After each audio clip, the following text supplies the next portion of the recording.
talking about his recent piece he put out, 6 reasons why you should believe the New England Patriots are going to be better in 2025. Not a lot, most people either do 5, 10, sometimes 8. 6, though. A nice six-pack, Dan Ball. Yeah. Something I think we could all use right now. How's your face holding up, by the way? It's okay. It's still it's much like myself after a couple of those six packs. Just Tight. don't make a lot of expressions. Just keep your face very still. I try. I can't help it. It's like Jim Carrey in The Mask with a flesh tone. I understand, and kind of shaped like that as well. All right. So 6 reasons why the New England Patriots will be markedly better in 2025. First, before we get into the reasons, are we all in alignment? Once again, word of the week. Your word is alignment. Alignment. Like on Pee-wee's Playhouse. The word is alignment. Ted, do you believe that the New England Patriots will be markedly better in 2025? I do, because Andy rips me every time I say that I think they're capable of winning 10 games. So I think they are a team that has the potential to double their wins. I would be shocked if they didn't double their wins. So if they didn't go from a 4-win team to an 8-win team just based on the things that we're about to list, I would be very, very surprised. I'm giving them a couple extra games because I believe in the coach. I believe in the coaching staff. You heard Tom Curran right there talking about the coaches they have. They're so much more qualified to coach NFL players than the previous 5 staffs combined. Right? I mean, they really are.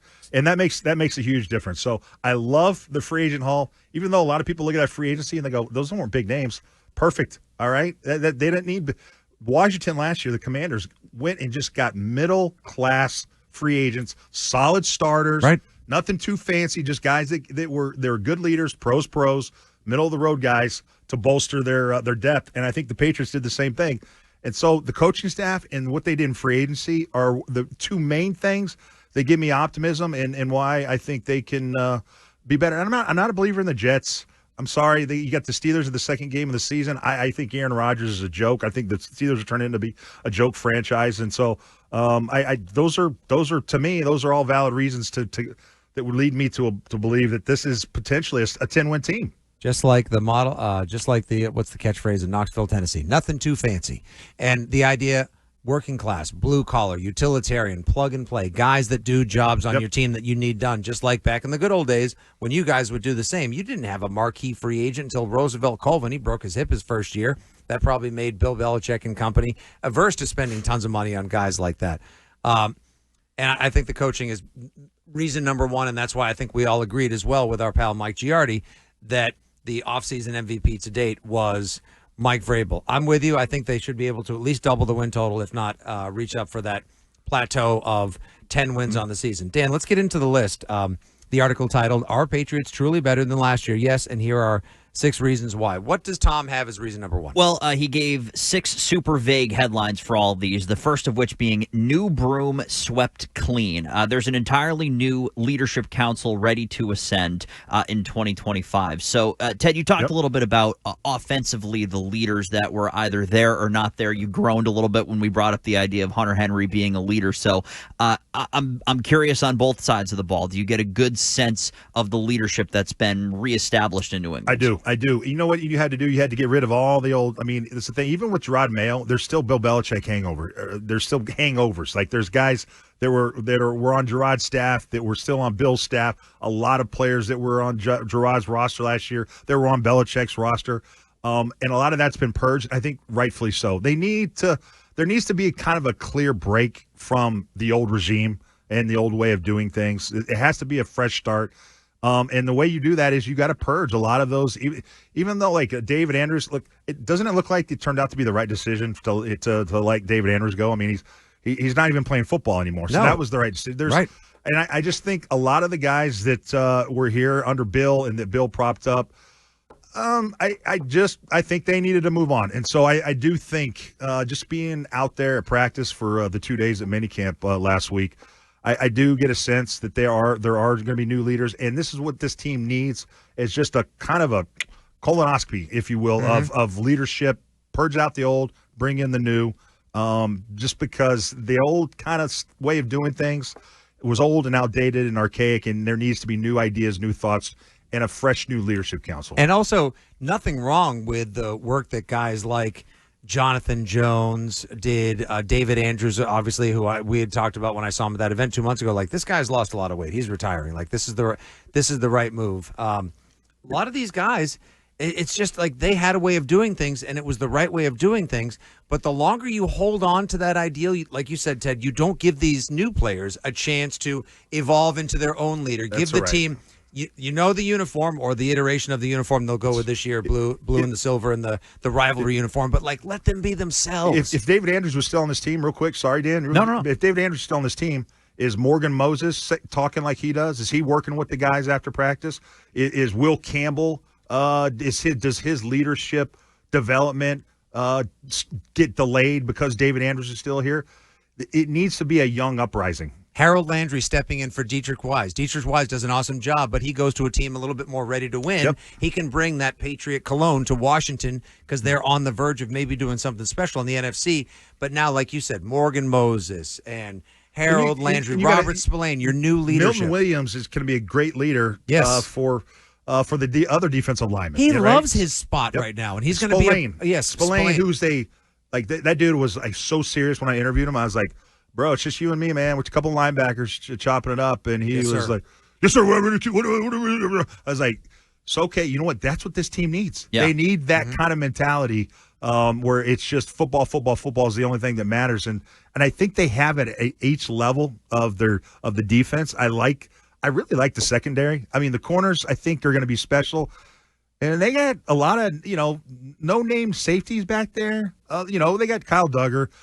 And Jabril Peppers. And Jabril Peppers, but they also have a lot of other safeties that I think are going to make names for themselves. So I just like the way the roster, particularly on defense, has been kind of positioned. And the leadership concept, and we'll move on to the next bullet point from Tommy Curran, but leadership is such a fluid thing year over year where what you needed from your leadership last year drastically does not match what you needed from your leadership this year. Last year you had such a young coaching staff and just a young group that you physically needed veterans, guys who had been in the NFL in their positions before and ideally with the Patriots before. There's a vacuum of leadership last year. Elliot Wolf hired a bunch of guys he thought could help Gerard Mayo do the job, but nobody knew who was running. The inmates were running the asylum. It was absolute chaos down there. Right. So that dynamic was never going to work for a team that had aspirations of potentially making the playoffs. This year's group, it's guys that match the mindset of the coach, which is also leadership driven. Matches the, call him a hardo, whatever you want to say, but guys that have that same work ethic, the same sense of accountability. So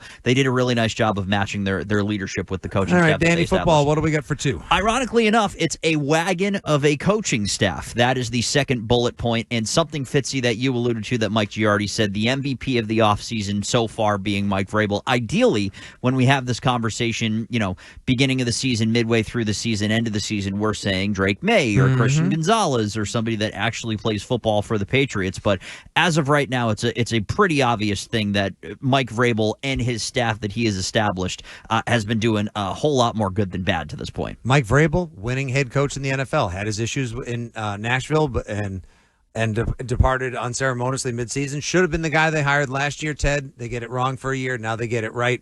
And I know some people say, oh, jeepers scrapers, I can't figure out. What if Thomas Brown can't work with, Josh McDaniels, and there's too many guys trying to draw up plays and figure out what to do on offense and trying to take control. Like Mike Vrabel, number one, will never let that happen. And number two, when did it become such a bad idea to have too many smart people in the room with Super Bowl winning experience that have had success at the college level, at the pro level as well? Todd Downing coming in as a wide receivers coach. These are smart people. And again, there is a unilateral approach to the whole thing. The Vrabros. Mike Vrabel is comfortable with these guys. In order to establish your system and your culture, Ted, you got to bring in your guys. And what I do like about the staff, I think Josh is at a point where Mike wants him to be collaborative with these guys. So you mentioned Thomas Brown, who was didn't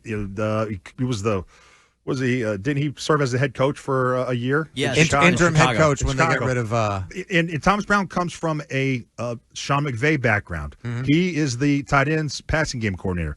You got Todd Dowling, who is the receivers coach, who comes from the down in Cleveland from the Kevin Stefanski scheme, tree, which is the West Coast system. So you have guys from these different systems to come to give Josh ideas. Josh is kind of a little bit of everything. Mm-hmm. And so, and then I like Doug Marrone. Doug Marrone's a former head coach twice, who's the offensive line coach, what I think is the most important position. They have not taken that position seriously with the coaches they've hired for many, many years. That is the number one position where you got to have the most competent, capable coach. Better be the offensive line coach, and they finally got that with Doug Marrone. So I like the profile of this coaching staff a lot. On the other side, Terrell Williams, even though he's never been a D coordinator, it sounds like he's been prepped and ready for this. He's been in the league for over 20 years, that he's going to be a great defensive coordinator. So you have, I mean, there was times when Belichick literally made his son, Steven, like the safeties coach, without telling him. He said, all of a sudden by the way, there's a story that Devin McCourty tells about how, it might have been Bill, Brian Belichick, literally just didn't take his coaching staff serious. We saw it when he put defensive guys on the offense to coach. What happened with that? Vrabel takes care in the staff that he assembles, and you can see it when you look at the profile of the staff that these are real NFL coaches, and they haven't had, I think, a real coaching staff in a long time.